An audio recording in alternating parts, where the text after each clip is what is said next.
ప్రాక్టికల్గా ఇంకొక విషయం మాట్లాడుకుందామా అండి. పొద్దున్నే నా క్లోజ్ ఫ్రెండ్కి కాల్ చేశాను అనమాట, శాంతి అని చెప్పేసి.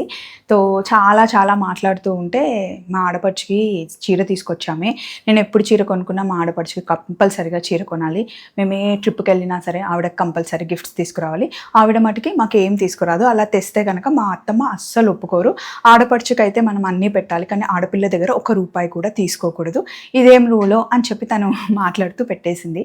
నాకు నిజమే అనిపించింది. ఎందుకండి, ఏమవుతుంది అంటే ఇంటి కోడలు ఇంటి ఆడపడుచుకి అన్నీ తీసుకురావాలి, ఆడపడుచు కూడా సేమ్ అంతే కదా, వాళ్ళిద్దరు ఫ్రెండ్స్ లానే కదా. ఏమవుతుంది, వీళ్ళు మటుకి అన్నీ తెచ్చినప్పుడు వాళ్ళు కూడా ఇచ్చిపుచ్చుకోవడం, మనం చిన్నపిల్లలకి షేరింగ్ ఈజ్ కేరింగ్ అని నేర్పిస్తాం.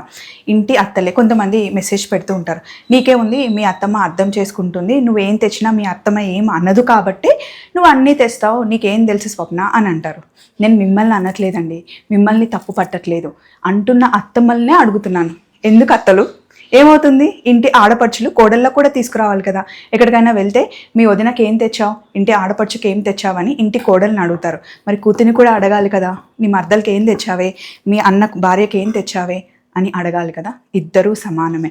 కొంతమంది అయితే మరి ఘోరం అండి, ఇంటికి వచ్చిన బావలకి దారి ఖర్చులు కూడా ఇచ్చి పంపిస్తారు. బామ్మర్ది బావకు అన్నీ తెచ్చినప్పుడు బావ కూడా బామ్మర్దిని అలాగే చూసుకోవాలి కదా. ప్రాక్టికల్గా మాట్లాడుకుందాం. ఈ విషయం చాలామందికి నచ్చదు, బట్ అవునా కాదా. బాయ్.